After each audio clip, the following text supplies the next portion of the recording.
ഏതാണ്ട് അരനൂറ്റാണ്ട് മുമ്പ് മാധവൻ നായർ കോടഞ്ചേരി വന്നു.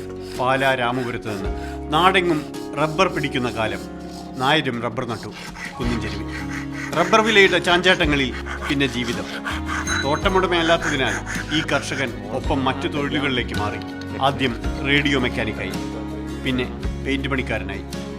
മറ്റുള്ളവരുടെ പുറമോടികൾക്ക് പെയിന്റ് അടിച്ചപ്പോൾ കർഷകനിൽ കല വിടർന്നു.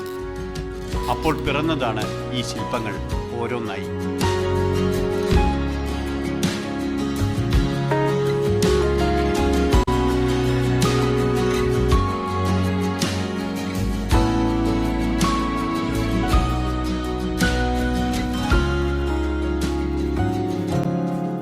ആ കാലഘട്ടത്തിൽ തന്നെ എനിക്ക് കലാരംഗവുമായിട്ട് വളരെയധികം താല്പര്യമുണ്ട്.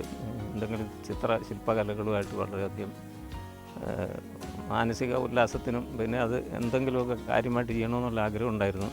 ജീവിത സാഹചര്യങ്ങൾ അത്ര ഭംഗിയായിരുന്നില്ല, അതുകൊണ്ട് സാമ്പത്തികമായി ഗുണകരമായിരുന്നില്ല, അതുകൊണ്ട് തുടരാൻ കഴിഞ്ഞില്ല.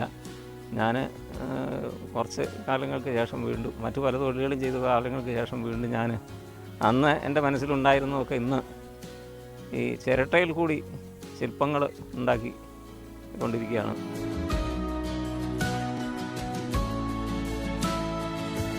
തെങ്ങ് കൽപ്പവൃക്ഷമാണ് മാധവൻ നായർക്ക്.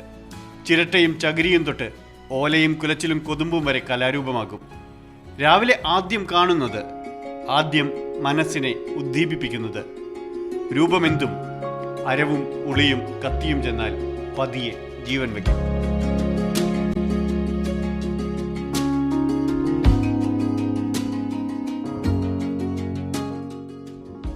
ഞാനൊരു ആക്സോ ബ്ലേഡും ഒരു ചെറിയ കത്തിയും ഒരു അരവും മാത്രമേ എനിക്ക് ആയുധമായിട്ടുള്ളൂ.